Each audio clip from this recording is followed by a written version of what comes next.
Oh yeah.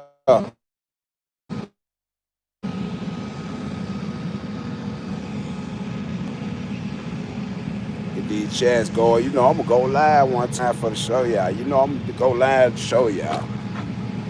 If I don't do nothing else, I'm gonna take it with me and let y'all see it ain't no game and what we doing there, how we locking it down, and this is why.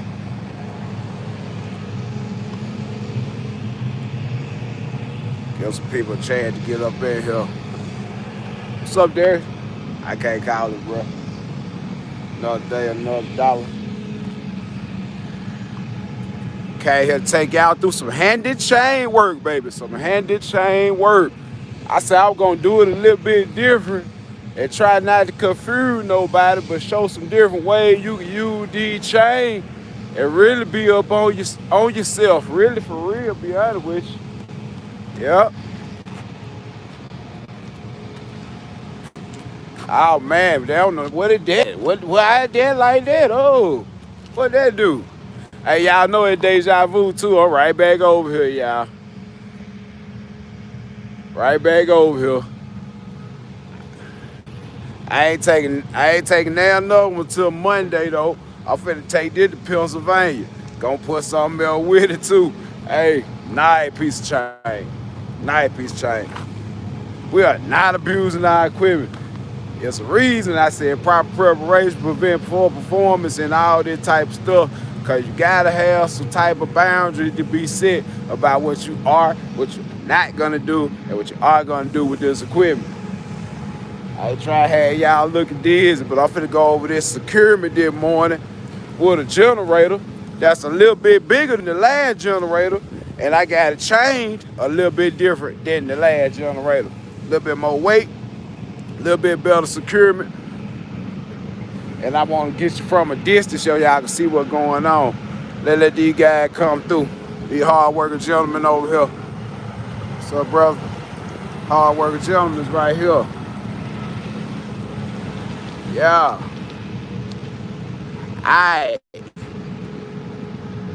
Give y'all a chance to come up in here. The live chat going. Is it buffering? Is it looking alright? What it look like to y'all that morning up on here? Cause y'all know I'm in the woods in the same spot over again. I'm hitting the same spot as many times I can hit it. And I'm mixing and matching freight with it every time I slide through here. I'm looking good? Okay, well we finna get down with the get down. Alright.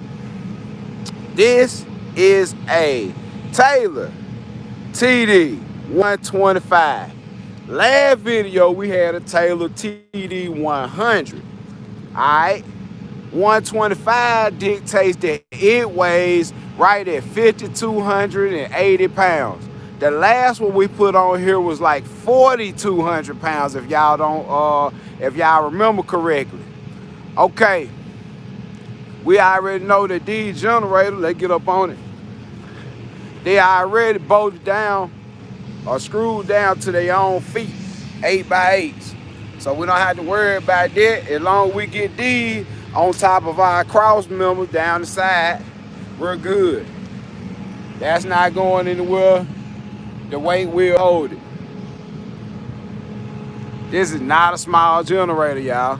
It's not the biggest either, but it's not a small generator. All right, first thing we gonna come back and take note of is the placement. Placement. All right.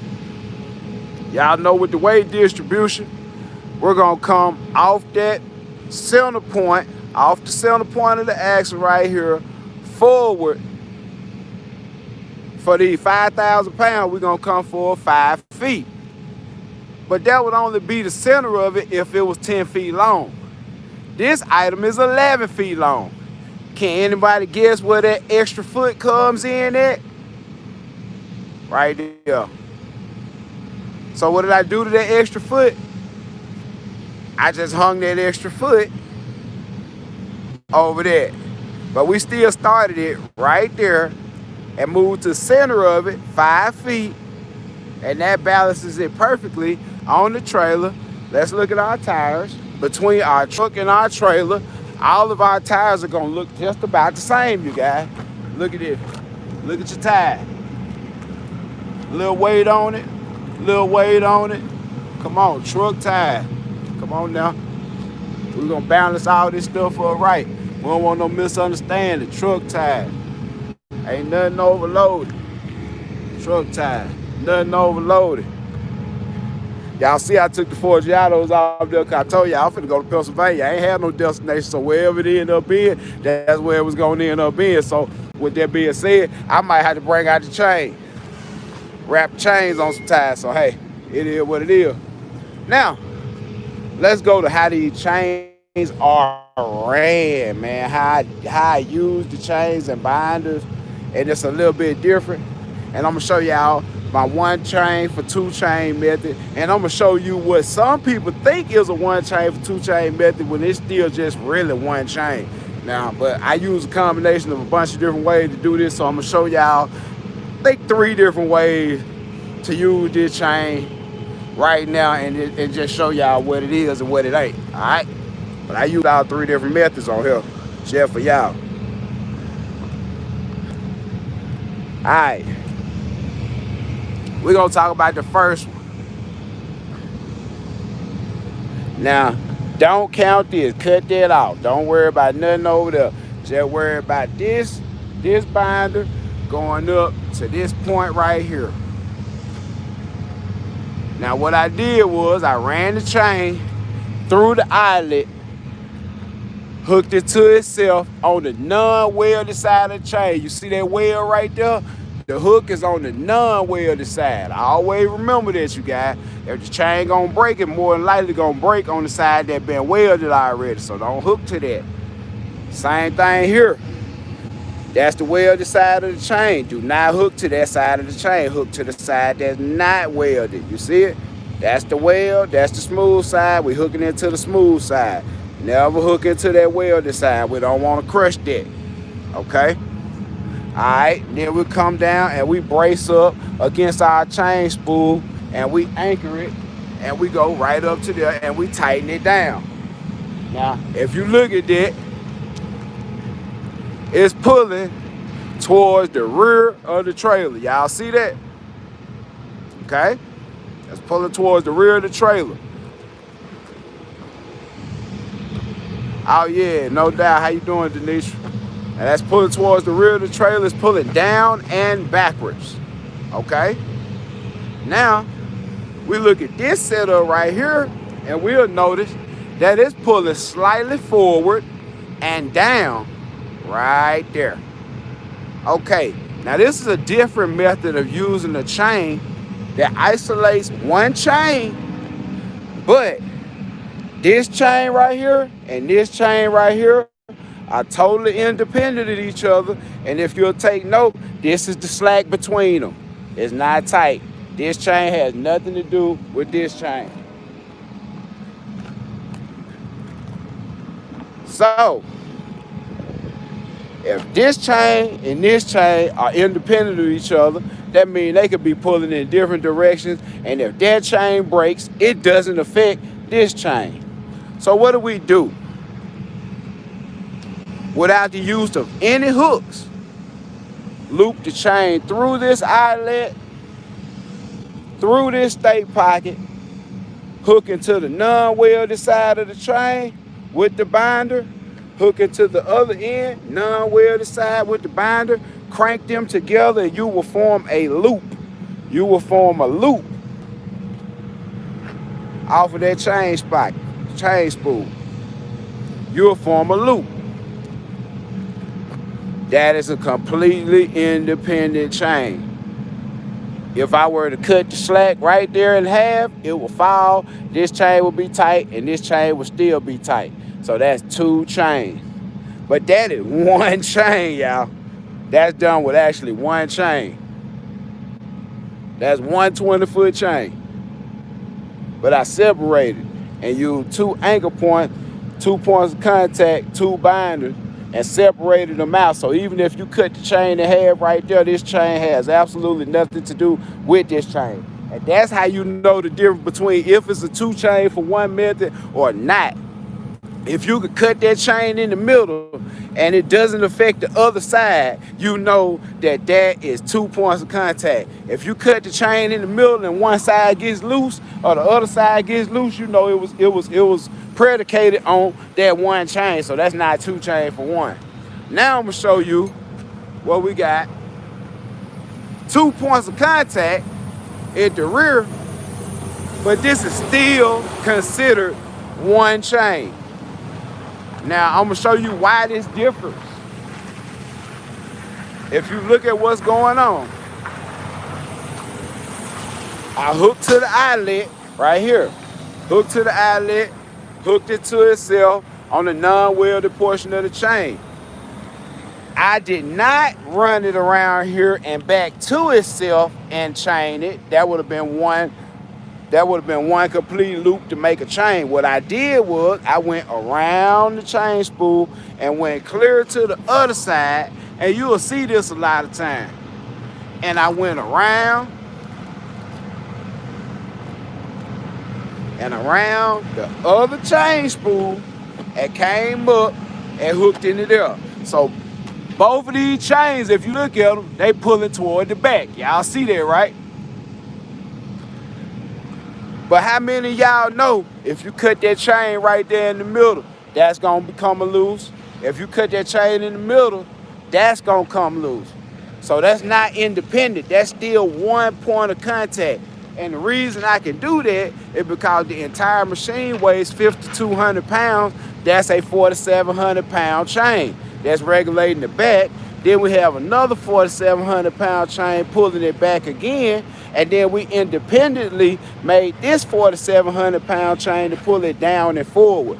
So all together, we probably have about 15,000 pounds of working load limit on here right now. How many of y'all know 15,000 pounds? That's not going anywhere. And just for the sake of argument, I could have got away with this, that, and that. I just wanted these two to come back because in the event of a panic stop or a 70 mile an hour, God forbid, crash, the main concern is to keep this stuff from going where? Forward. So I got that one pulling back, I got that one pulling back, and I get this one pulling forward and down, all of them pulling down, clamping it to the deck. But at the end of the day, we know we're trying to keep this stuff from going forward in the event anything happening. Now, I'm gonna come down here if they quit stalling and get my dry ice, put it right there. I'm gonna run that to Waynesboro. On my way out of Waynesboro, I'm gonna go pick up something else, hopefully, and head on up to PA. And this thing right here, a little monster right here, 9 foot tall. We obeying all bridge laws. Truck sitting right. Trailer sitting right, all the time even, everything looking good. I pulled up, and just for the sake of argument, I came and checked my work because I ain't want to be to told y'all nothing wrong. I ain't want to tell y'all nothing wrong, but at the same time, I do it so much that it's automatic. I just want to lay the tape measure out. What is that? That's the halfway point of the machine. We said 5 feet from the center of the axle. 5 feet. So, you know what I'm saying? Like I said, it works regardless. This formula right here works regardless if it's from the front or the back. But I chose to do it from the back forward off that axle just because I'm finna balance some stuff up and I want to be able to seesaw this load if I have to. If I want to, I can seesaw something on the back of it, take some weight off the truck. I can seesaw something on the front of it, and that generator pretty much neutrally balanced up there, and it's pretty much evenly centered between the truck and the trailer. So you got options. If you sit that all the way at the front, and then you need to put something really, really heavy on that butts up against it, just know you probably overload the drives on that thing. Just know that. Even with a dually, you'll have so much on the neck that you ain't gonna like how it ride. I'm just say that. We ain't gonna even talk about it. But like I said, I just wanted to come bring y'all a little bit of this load securement as usual, you know, per usual as they say, and let y'all see. And yeah, when you pull up and you think about it, you know one thing, hey, I ain't put none in there in a minute.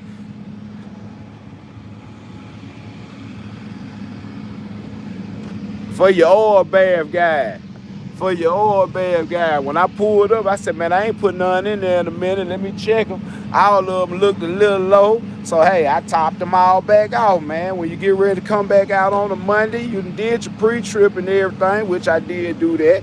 And I meant to do it yesterday when I did that pre-trip, but it slipped my mind. So when I got out here, man, before you start taking these long trips, man, just go over the stuff that be in the back of your mind now, because it's some stuff that, you know, you can forget.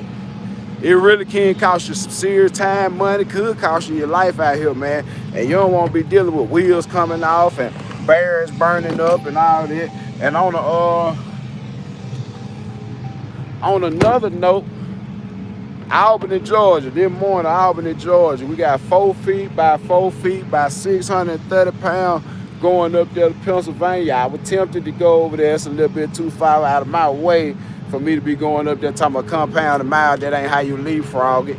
And it's over there, man. It ain't but like $600, but at the same time, it's a 4-foot pallet, 600 pounds, man. You can find something to go with that. Head, Buffy. Buffy, where you at, Buffy High Shot? You over there. There's a couple more you guys that be doing these 1 hour consultations. Y'all over there, get on your shit now. I don't mean to say it like that, but get on your stuff this morning, because that money over there. Y'all gonna stay with me? Y'all know we finna get loaded. Y'all stay with me? All right, they'll stay with me.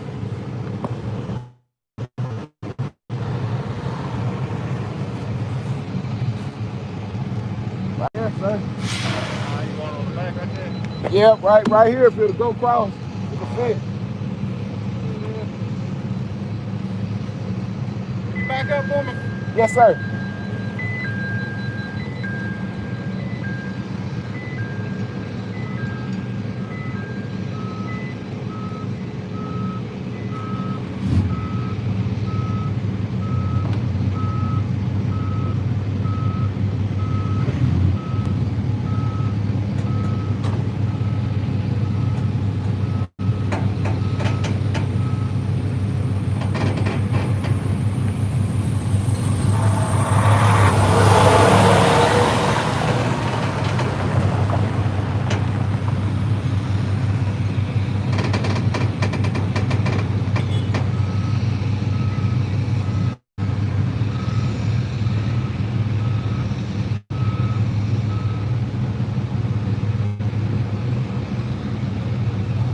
Whoa. See what they got for me, man. Yes, sir.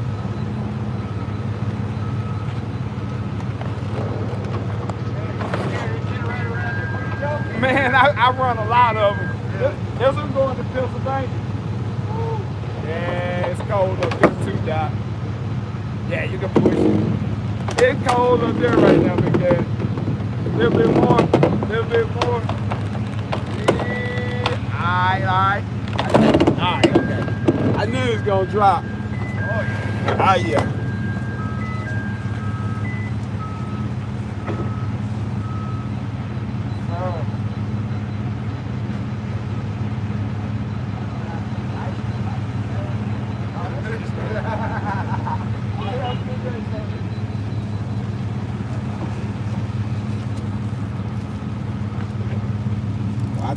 I told him all that dry ice on running. If I knew how to make ice cream, I'd be a bad man, for real. If I knew how to drop this and drop it and bring it right back, like, man, sure. Whipping and stripping and flipping and stripping and dipping and whip it. I wish I could. I'd be a bad man.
up, pull them back.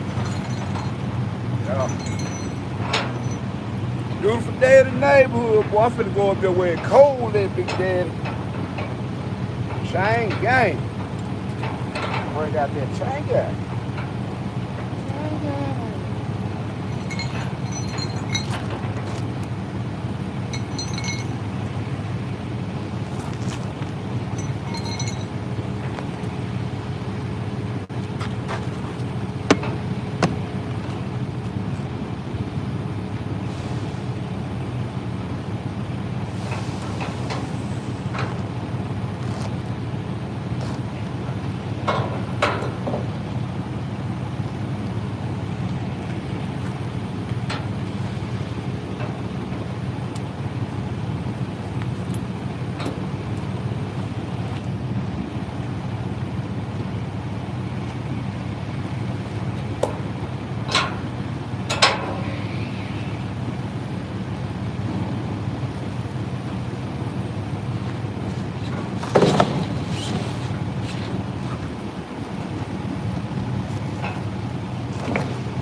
Oh, what's going on? What's going on? What's going on? I'll take a look at it. Make sure we got everything tight. We know it's tight, but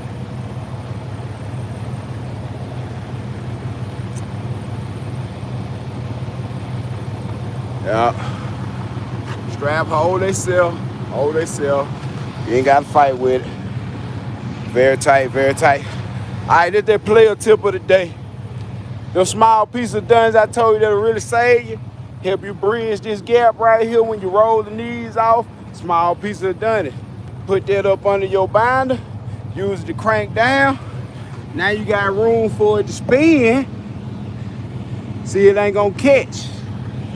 It ain't gonna catch. It'll spin. Now it will spin. You can tighten it up, tighten it up, tighten it up. You see that? And now it don't get in the way. And you can actually get your hand under there. You can actually put your hand under there. Instead of that being flat on the deck and you having to try and pry it up. It'll let this spin and let that walk on there. That ain't going nowhere, tight as it can be. Why fight? I'm just saying. Little stuff. Ain't nothing but some little stuff. Trying to help somebody, I know that though. Save some time, frustration. It's some real bad hurt hands. I'm talking some hand, bloody hand. Save you some bloody hand, man. I'm out of here though. I'm finna go make this little hour, 50-minute run. Start this week off. Per usual, as they say, with this dry ice. And ball till I fall on up there to PA. Praying that everything go well with the weather and all that good stuff, and that everybody having a great morning. If you have not subscribed, we invite you to. We appreciate all those that have and support the channel. Hey, one thing about it, I'm gonna say this and leave it alone. If you're non-CDL, you run a single tandem, 7-8K axle, and you feel like perhaps you want to get in the business of pulling 40-foot container to 20-foot container, I'm gonna tell you now, you need to have you a leaf spring budget, you need to have an axle budget, you need to have a bearing budget on deck. Fuel need to be right. Pay need to be right. I'm talking about $3 a mile right. It need to be right. Because you really do your equipment bad when you push the... Didn't look big. Didn't look big. They're 5,000 pounds, y'all. This is the weight of your average small SUV. Your average full-size luxury car. It's just skinny and tall. It just look like that. I'm just saying now, we're gonna be respectful of this equipment and know one thing, it ain't gonna last no longer than you let it last. So I'm just saying this.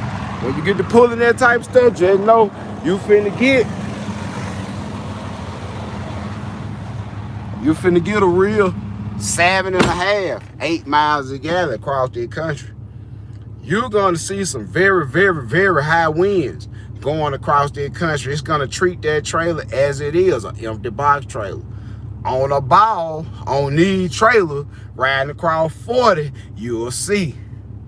You should have a fifth wheel. If you're gonna be in the container bin and you feel like you wanna do that a lot, and you wanna come across 40, you wanna run a lot of miles, get you $3 a mile if you can, because this is a brick wall behind you. That's a brick wall.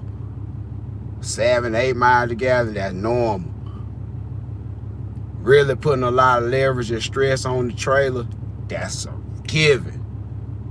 So like I said, charge accordingly, plan ahead, have your budget together. This stuff is gonna really test the suspension on your trailer, especially if it's a 7K or 8K axle. It's gonna test the suspension. More than like you end up tweaking leaves and doing things like that. Do not, while that container's on there, whatever you gotta do to not twist that trailer on the rim. Do not twist that trailer.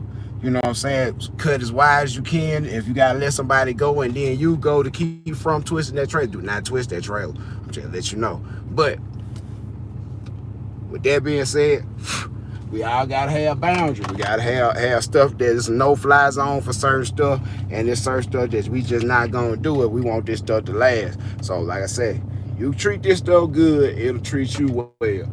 If you treat this stuff any kind of way on a day-to-day, just know it's not gonna have it for long. It's not gonna keep doing it. It's not gonna keep letting you abuse it. And that go with truck, trailer, and your body. It's not gonna let you keep on abusing it. But like with that being said, I'm finna run in this hour 50 minutes, get this money, start heading toward PA, see what else I can stack on here in the next couple of days. Cause I'm not in no hurry. I'm not in a hurry. Y'all be blessed. Stay up, man. Be encouraged. Y'all already know what I said about a hater. And it, man. Y'all already know. Peace.